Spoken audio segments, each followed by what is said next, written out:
આ દુનિયામાં કોઈ કોઈનું નથી સાહેબ. લોકો છે ને પોતાના મતલબથી જ સંબંધ નિભાવે છે.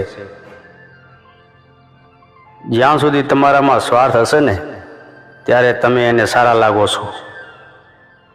જ્યારે તમારામાંથી સ્વાર્થ ખતમ થઈ જશે ને ત્યારે તમારી પહેચાન બી ખતમ.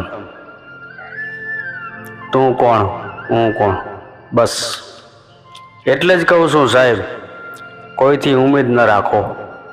કારણ કે ઉમ્મીદ છે ને માણસને કમજોર બનાવે છે. બસ મારી એક જ પ્રાર્થના છે કે તમારો કામ અને ભગવાન ઉપર ભરોસો રાખો.